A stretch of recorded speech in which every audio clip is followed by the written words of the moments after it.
ঈদে নতুন করে চাওয়ার কিছুই নেই, একটাই প্রার্থনা, যা আছে যারা আছে তারা যেন না হারায়। গত বছর অনেক মানুষ ছিল, এই বছর হয়তোবা নেই। অনেক আপন মানুষ, অনেক কাছের মানুষ, তারা হয়তোবা অনেক দূরে চলে গেছে বা পৃথিবীতে নেই। জীবন আসলে ক্ষণস্থায়ী, কি দরকার মানুষের মনে কষ্ট দিয়ে কথা বলার? আসুন না সবকিছু ভুলে যাই, এই ক্ষণস্থায়ী জীবনে একটু সুখ দুঃখ ভাগাভাগি করে বেঁচে থাকি। জীবনে কষ্ট তো থাকবেই, তাই বলে যে সবসময় কষ্টে থাকবে এমন তো নয়। গত বছর অনেক মানুষ ছিল, এই বছর হয়তো বা নেই।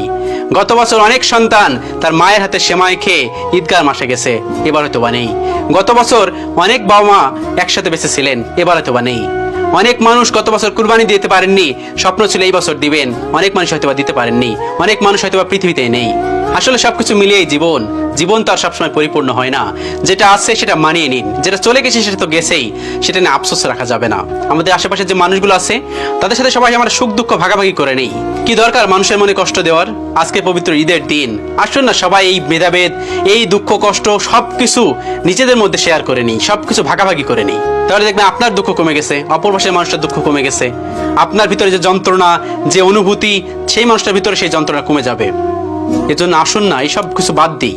গত বছর অনেক মানুষজন ছিল, অনেক মানুষের আশা ছিল, অনেক মানুষের স্বপ্ন ছিল। এই বছর হয়তো বা সেই মানুষগুলোই নেই। তাহলে কিসের দাম্ভিকতা, কিসের অহংকার? সবকিছু ভুলে যাই, আমরা আনন্দটাকে উপভোগ করি। সবসময় মনে রাখবো, দুঃখটা হচ্ছে জীবনের একটা অংশ, এটা থেকে পালিয়ে বাঁচা যায় না। এটা জীবনের সাথে নিতেই হবে, জীবনের সাথে এটা চলবেই। তাই বলে যে সবসময় দুঃখের মধ্যে থাকবে এমন তো নয়।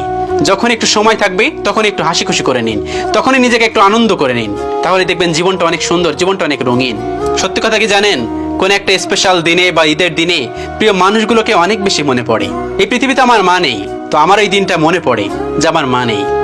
2015 সালে আমার মা যখন মারা যায়, তারপর থেকে আমি প্রত্যেকটা ঈদে কিছু একটা ফিল করেছি যেটা আমার নেই।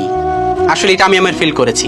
তাই এটাই হচ্ছে কথা, প্রিয় মানুষগুলো হারিয়ে গেলে, বাপন মানুষগুলো হারিয়ে গেলে তাদের শূন্যস্থান হয়তো বা কখনো পূরণ হয় না। সেই মানুষগুলোর কথা হয়তো বা সবসময় সারা জীবন থেকেই যায়, মনেই থাকবে। কোনো স্পেশাল দিন বা অন্য দিন প্রত্যেকটা সময় মনে পড়ে, কিন্তু স্পেশাল দিনে বেশি করে মনে পড়ে।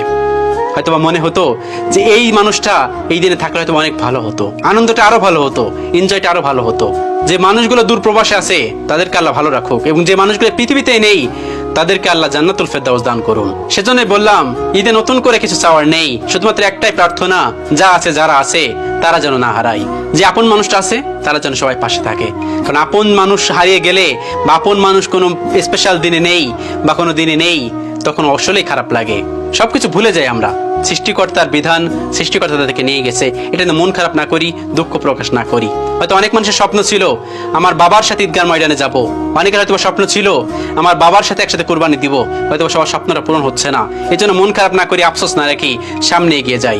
সবসময় মনে রাখবেন, জীবন আমাদের জন্য অবশ্যই অপেক্ষা করতেছে ভালো কিছু দেওয়ার জন্য। সবাই ভালো থাকুন, সুস্থ থাকুন, এবং সবাইকে জানাই ঈদ মোবারক।